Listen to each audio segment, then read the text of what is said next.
Hello everyone, welcome to Maximum Taiyari. I hope आप सभी अच्छे होंगे और आपकी तैयारी भी अच्छे से चल रही होगी। तो हम लोग यूपी टेट सीडीपी के लिए प्रैक्टिस सेट लगा रहे हैं। तो आज मैंने काफ़ी अच्छे क्वेश्चंस लेकर आए हैं, तो आप लोग वीडियो को पूरा देखिएगा। और यदि आप चैनल पर नए हैं तो प्लीज़ चैनल को सब्सक्राइब कर लीजिएगा। और यदि आपने पिछले वीडियोज़ नहीं देखे हैं तो यूपी टेट की प्ले बनी हुई है, आप वहाँ से देख सकते हैं। तो चलिए देखते हैं। क्वेश्चन नंबर फर्स्ट है और सेशन को आप लोग लाइक कर दीजिएगा। क्वेश्चन नंबर फर्स्ट है, डिसलेक्सिया संबंधित है। ए है मानसिक विकार से, बी है गणितीय विकार से, सी है पठन विकार से, डी है व्यवहारिक विकार से। तो डिसलेक्सिया किससे संबंधित है? आंसर करिएगा आप लोग, किससे संबंधित है डिसलेक्सिया? तो क्या हो जाएगा? आंसर हो जाएगा यहाँ पे आपका आंसर हो जाएगा पठन विकार से। सी हो जाएगा, पठन विकार से जो है डिसलेक्सिया संबंधित है। डिसलेक्सिया या एलेक्सिया किससे संबंधित है? पठन विकार से संबंधित है। ठीक है। और गणितीय विकार से क्या है? डिसकैलकुलिया। गणितीय विकार से डिसकैलकुलिया संबंधित है। डिसकैलकुलिया जो है ये है आपके गणितीय विकार से संबंधित है। भाषा विकार से कौन सा संबंधित है? भाषा विकार से डिस्फेजिया या अफेजिया। डिस्फेजिया या फिर अफेजिया कहते हैं। डिस्फेजिया ये आपके भाषा विकार से संबंधित है। डिसलेक्सिया पठन विकार से, गणितीय विकार से डिसकैलकुलिया, और लिखने के विकार से कौन सा संबंधित है? लिखने के विकार से तो ये संबंधित है आपका डिस्ग्राफिया संबंधित है। डिस्ग्राफिया जो है आपके लिखने संबंधित विकार से संबंधित है। डिस्ग्राफिया, डिसकैलकुलिया जो है गणितीय विकार से, और डिसलेक्सिया पठन विकार से, डिस्फेजिया या अफेजिया ये भाषा विकार से संबंधित है। तो इतना आप लोग याद रखिएगा, क्योंकि इतने से आपके क्वेश्चन जो है बनते हैं एग्जाम में। ठीक है। तो आंसर यहाँ पे आपका है जाएगा सी, पठन विकार से। इसमें क्या होता है, बच्चा जो है सी को डी पढ़ लेता है और डी को सी पढ़ लेता है। ठीक है।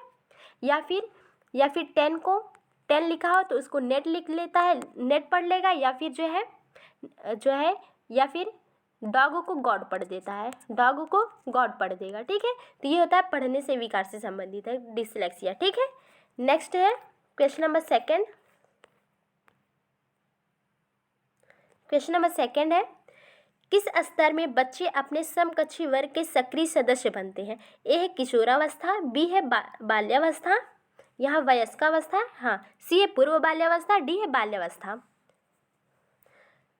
तो किस स्तर पर बच्चे अपने समकक्षी वर्ग के सक्रिय सदस्य बनते हैं? तो किस स्तर पे? आंसर क्या हो जाएगा यहाँ पे? आंसर हो जाएगा यहाँ आपका किशोरावस्था। आंसर यहाँ पे ये हो जाएगा, किशोरावस्था में बच्चे अपने समकक्षी वर्ग के सक्रिय सदस्य बनते हैं। ठीक है। नेक्स्ट है क्वेश्चन नंबर थर्ड है, जब एक विद्यार्थी असफल हो जाता है तो समझा जाता है कि ए है पद्धति असफल है, बी है शिक्षक असफल है, सी है पाठ्यपुस्तकें असफल है, डी है यह व्यक्तिगत असफलता है। तो जब एक विद्यार्थी असफल हो जाता है तो क्या समझा जाता है? तो आंसर हो जाएगा यहाँ पे डी, यह व्यक्तिगत असफलता है। कैसी असफलता है? तो व्यक्तिगत असफलता है। एक विद्यार्थी असफल होता है तो क्या होता है? यह व्यक्तिगत असफलता माना जाता है। ठीक है। नेक्स्ट है क्वेश्चन नंबर 4, आप किसी कक्षा में पाठ पढ़ाते हैं और एक विद्यार्थी विषय से असंबद्ध एक प्रश्न पूछता है, आप क्या करेंगे? ए है उसे असंबद्ध प्रश्न पूछने की अनुमति देंगे, बी है उसे असंबद्ध प्रश्न पूछने की अनुमति नहीं देंगे, सी उसे गैर अनुशासित समझकर दंडित करेंगे, डी है कक्षा के बाद प्रश्न का उत्तर देंगे। तो आपको क्या करना चाहिए? तो यहाँ पे आपको पॉजिटिव लेना है, कोई भी जी हो, इसमें कोई भी क्वेश्चन आए आपको हमेशा पॉजिटिव जो है लेना है। ठीक है। तो यहाँ पे क्या हो जाएगा, उसे बच्चे को दंडित भी नहीं करना है। यहाँ पे जो है दंडित नहीं करना है, या फिर उसे अनुमति नहीं देंगे। यहाँ पे आंसर आपका हो जाएगा कक्षा के बाद आपको प्रश्न का उत्तर देंगे। आंसर यहाँ पे डी हो जाएगा, कक्षा के बाद आप प्रश्न का उत्तर देंगे। ठीक है। तो यहाँ पे डी हो जाएगा। नेक्स्ट है क्वेश्चन नंबर 5 है, अधिगम से संबंधित किसी विद्यार्थी की समस्याओं का सबसे अच्छा उपचार है? ए है कठोर परिश्रम का सुझाव, बी है ग्रंथालय में निरीक्षित अध्ययन, सी है निजी शिक्षण का सुझाव, डी है निदानात्मक शिक्षण। तो अधिगम से संबंधित किसी विद्यार्थी की समस्याओं को सबसे अच्छा उपचार क्या है? तो क्या हो जाएगा? आंसर यहाँ पे हो जाएगा आपका डी, निदानात्मक शिक्षण। आंसर यहाँ पे डी हो जाएगा, निदानात्मक शिक्षण। ठीक है, बच्चे की समस्याओं का सबसे अच्छा उपचार किसके द्वारा किया जा सकता है, तो वो है निदानात्मक शिक्षण के द्वारा। ठीक है, नेक्स्ट है क्वेश्चन नंबर 6 है, शिक्षण का सत्तावादी स्तर है। ए है शिक्षक केंद्रित, बी है छात्र केंद्रित, सी है प्रधानाध्यापक केंद्रित, डी है अनुभव केंद्रित। शिक्षण का सत्तावादी स्तर है तो क्या हो जाएगा आंसर यहाँ पे, आंसर हो जाएगा यहाँ पे ए, शिक्षक केंद्रित। सत्तावादी स्तर कह रहा है तो यहाँ पे शिक्षक केंद्रित होगी। ठीक है, शिक्षण की प्रक्रिया किस पर आधारित होगी, तो शिक्षक केंद्रित होगी। ठीक है, यहाँ पे शिक्षक अपने अनुसार जो है बच्चे को पढ़ाएगा, ना कि बच्चे की रुचि और उसकी आवश्यकताओं को के अनुसार पढ़ाएगा। ठीक है, इसमें शिक्षक जो है अपने अनुसार पढ़ाएगा। ठीक है, यहाँ पे शिक्षक क्या होगा, सत्तावादी होगा। ठीक है, नेक्स्ट है क्वेश्चन नंबर 7 है, राष्ट्रीय पाठ्यचर्या की रूपरेखा 2005 के अनुसार शिक्षक की भूमिका है। ए है सत्तावादी, बी है अधिनायकीय, सी है अनुमति परक, डी सुविधादाता। तो राष्ट्रीय पाठ्यचर्या की रूपरेखा 2005 के अनुसार शिक्षक की भूमिका क्या है, तो क्या हो जाएगी आंसर, सत्तावादी नहीं होगा, अधिनायकी भी नहीं होगा, तो आंसर यहाँ पे आपका क्या हो जाएगा, सुविधादाता या फिर मार्गदर्शक के रूप में होगा। ठीक है, शिक्षक की भूमिका सुविधादाता की होगी या फिर मार्गदर्शक का। ठीक है, नेक्स्ट है क्वेश्चन नंबर 8 है, विकास का शिरः पदाभिमुख दिशा सिद्धांत व्याख्या करता है कि विकास इस प्रकार आगे बढ़ता है। ए है सामान्य से विशिष्ट कार्यों की ओर, बी है भिन्न से एकीकृत कार्यों की ओर, सी है सिर से पैर की ओर, डी है ग्रामीण से शहरी क्षेत्रों की ओर। विकास का शिरः पदाभिमुख दिशा सिद्धांत किसकी व्याख्या करता है, तो क्या हो जाएगा आंसर, इसे मैंने आपको कई बार बताया है, सिफेलोकॉर्डल भी इसे कहते हैं, सिफेलोकॉर्डल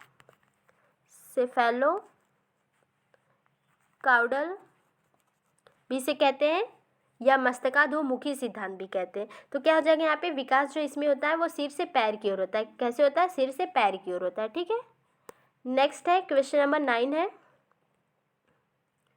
कोई 5 साल की लड़की एक टी शर्ट को तह करते हुए अपने आप से बात करती है। लड़की द्वारा प्रदर्शित व्यवहार के संदर्भ में निम्नलिखित में से कौन सा कथन सही है। ए है जीन पियाजे और लेवाइगोस्की इसकी व्याख्या बच्चों के विचारों की अहम केंद्रित प्रकृति के रूप में करेंगे। बी है जीन पियाजे इसे अहम केंद्रित भाषा कहते हैं, जबकि लेवाइगोस्की इसे निजी वार्ता कहते हैं। तो क्या हो जाएगा आंसर, आंसर यहाँ पे क्या हो जाएगा आपका, बच्ची जो है टी शर्ट को तह करते हुए अब खुद से ही बातें कर रही है। तो इसे जीन पियाजे ने क्या क्या है, यहाँ पे पियाजे है, जीन पियाजे इसे क्या कहते हैं और लेवाइगोस्की इसे क्या कहते हैं, आप लोग बताइएगा। आंसर यहाँ पे क्या हो जाएगा, आपका आंसर यहाँ पे बी हो जाएगा, इसे जीन पियाजे अहम केंद्रित भाषा कहते हैं, जबकि लेवाइगोस्की इसे निजी वार्ता कहते हैं। क्या कहते हैं, निजी वार्ता कहते हैं। ठीक है, अहम केंद्रित भाषा कौन कहता है, तो जीन पियाजे कहते हैं, खुद से बातें करने को अहम केंद्रित भाषा कहते हैं जीन पियाजे, जबकि लेवाइगोस्की इसे निजी वार्ता कहते हैं। निजी वार्ता इसके द्वारा जो है वह ये कहते हैं कि बच्ची जो है अपने कार्यों का क्या स्वनियमन करती है। ठीक है, खुद से बातें करने के दौरान स्वनियमन करती है अपने कार्यों का। ठीक है, नेक्स्ट है क्वेश्चन नंबर 10 है, शैशवावस्था की प्रमुख विशेषता है। ए है नैतिक भावना, बी है संवेगों का प्रबल प्रदर्शन, सी है काम प्रवृत्ति का प्रकाशन, डी है अनुकरण द्वारा सीखने की प्रवृत्ति।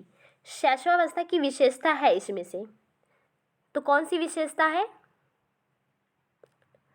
तो कौन सी हो जाएगी प्रमुख विशेषता इसमें कौन सी है, तो डी अनुकरण द्वारा सीखने की प्रवृत्ति। शैशवावस्था में बच्चे में क्या अनुकरण के द्वारा सीखने की प्रवृत्ति पाई जाती है। ठीक है, नैतिकता की भावना उसमें नहीं होती है, नैतिकता का अभाव होता है, शैशवावस्था में नैतिकता का अभाव होता है, और सामाजिक जो है सामाजिक भावना का विकास होता है धीरे धीरे। ठीक है, सामाजिक भावना का विकास होने लगता है। ठीक है, शैशवावस्था में, लेकिन अनुकरण द्वारा सीखने की प्रवृत्ति बच्चे में शैशवावस्था में पाई जाती है, बच्चा दूसरों को देख करके ही सीखता है। ठीक है, शैशवावस्था में। ठीक है, नेक्स्ट है क्वेश्चन नंबर 11 है,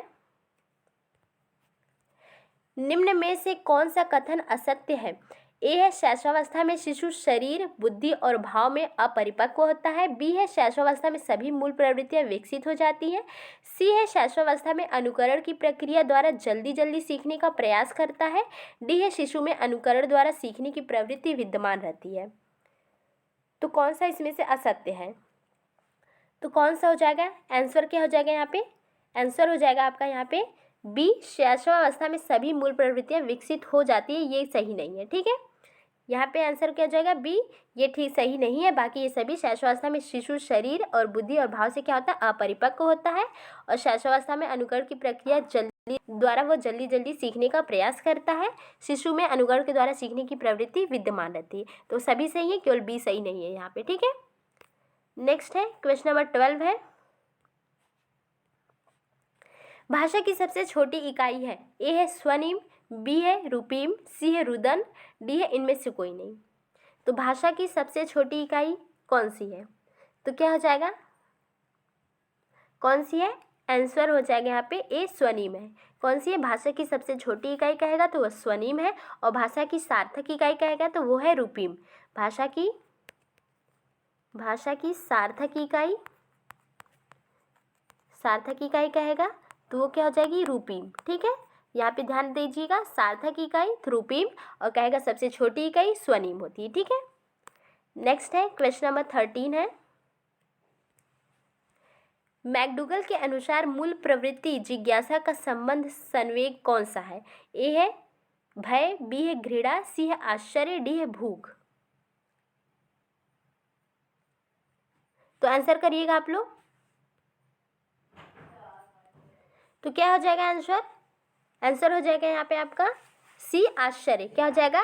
जिज्ञासा का जो है, जिज्ञासा क्या है? मूल प्रवृत्ति है, जिसका संवेग क्या है मैकडूगल के अनुसार? आश्चर्य। जिज्ञासा का संवेग क्या है? आश्चर्य। भय का क्या होता है? भय जो है संवेग है, और इसकी मूल प्रवृत्ति कौन सी होती है? तो भय की मूल प्रवृत्ति क्या हो जाएगी? तो पलायनवाद। भय की मूल प्रवृत्ति क्या है? पलायनवाद। पलायनवाद का संवेग भय है। ठीक है, घृणा किसका है?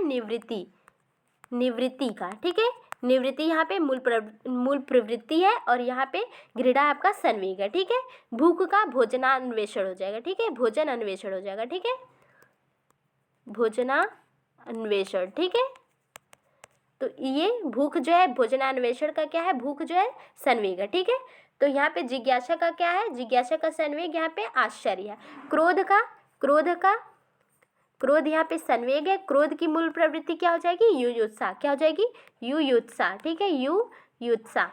ठीक है, ये आता है एग्जाम में कि क्रोध का जो है, क्रोध किसका संवेग है, या फिर क्रोध की जो है मूल प्रवृत्ति क्या हो जाएगी? तो युयुत्सा होगी। ठीक है, युयुत्सा जो है क्रोध की मूल प्रवृत्ति है, और यहाँ पे जिज्ञासा आश्चर्य के। ठीक है, जिज्ञासा का संवेग क्या है? आश्चर्य। ठीक है, तो याद रखिएगा इतना। नेक्स्ट है क्वेश्चन नंबर 14 है, राष्ट्रीय पाठ्यचर्या की रूपरेखा 2005 दस्तावेज में भाषा के लिए निहित है? ए है एक भाषा, बी है द्विभाषा, सी है तीन भाषा, डी है बहुभाषा। तो राष्ट्रीय पाठ्यचर्या की रूपरेखा 2005 दस्तावेज में भाषा के लिए क्या निहित है? तो क्या हो जाएगा? आंसर हो जाएगा यहाँ पे आपका डी, बहुभाषा। इसमें जो है कहा गया है कि भाषा जो है, भाषा को सिखाने के लिए भाषा शिक्षण क्या होना चाहिए? बहुभाषिक होना चाहिए। कैसा होनी चाहिए? भाषा शिक्षण कैसी होनी चाहिए? भाषा शिक्षण बहुभाषिक होनी चाहिए, बहुभाषिक होनी चाहिए। ठीक है, एनसीएफ 2005 में कहा गया है। ठीक है, आंसर यहाँ पे डी हो जाएगा। नेक्स्ट है क्वेश्चन नंबर 15 है, ये आपका लास्ट क्वेश्चन है। हावर्ड गार्डनर द्वारा निम्न में से एक को छोड़कर बाकी सभी बुद्धि के प्रकार बताए गए हैं। ए है भाषा, बी है सृजनात्मकता, सी है अंतर्वैयक्तिक, डी है अंतःवैयक्तिक। तो हावर्ड गार्डनर के अनुसार इनमें से कौन सा जो है नहीं बताया गया है? भाषा का प्रकार इसमें से कौन सा नहीं दिया गया है? तो क्या हो जाएगा आंसर? हावर्ड गार्डनर ने कितने प्रकार की जो है बुद्धि बताई है? तो 9 प्रकार की। कितने प्रकार की बताई है? 9 प्रकार की बताई है। हावर्ड गार्डनर ने 9 प्रकार की बुद्धि बताई है। कौन कौन सी? एक तो भाषाई बुद्धि, दूसरा जो बताया है तार्किक बुद्धि, एक भाषाई बुद्धि, तार्किक बुद्धि बताया है, और शारीरिक बुद्धि बताया है, शारीरिक बुद्धि बताया है, और बताया है अस्थानिक बुद्धि, सांगीतिक बुद्धि, एक अंतर्वैयक्तिक और एक अंतःवैयक्तिक। कितने हो गए? अंतर्वैयक्तिक और अंतःवैयक्तिक हो गया। और एक बताया नैसर्गिक या प्राकृतिक प्राकृतिक बुद्धि और एक बताया है अस्तित्ववादी बुद्धि, अस्तित्ववादी बुद्धि बताया। तो ये 9 प्रकार की बुद्धि बताई है किसने, हार्वर्ड गार्डनर ने बताई है। ठीक है, कौन सा इसमें से नहीं बताया इन्होंने, तो यहाँ पे बी हो जाएगा, सृजनात्मकता नहीं बताया है। कौन सी बुद्धि नहीं बताई, सृजनात्मक बुद्धि इन्होंने नहीं बताई। भाषाई बुद्धि बताई है, तार्किक बुद्धि बताई है, शारीरिक बुद्धि, स्थानिक बुद्धि, सांगीतिक बुद्धि, अंतर्वैयक्तिक, अंतःवैयक्तिक, अस्तित्ववादी और प्राकृतिक या नैसर्गिक बुद्धि। ठीक है, तो ये 9 प्रकार की बुद्धि बताई है किसने, हार्वर्ड गार्डनर ने बताई है। ठीक है, हार्वर्ड गार्डनर ने बताई है 9 प्रकार की बुद्धि। ठीक है, तो इसको याद रखिए आप लोग। ठीक है, तो आज के लिए इतना ही। वीडियो पसंद आए तो प्लीज़ लाइक करिएगा आप लोग, और सेशन को लाइक कर दीजिएगा, और यदि चैनल पर नया है तो प्लीज़ चैनल को सब्सक्राइब कर लीजिएगा। तो इतना ही आज के लिए, धन्यवाद।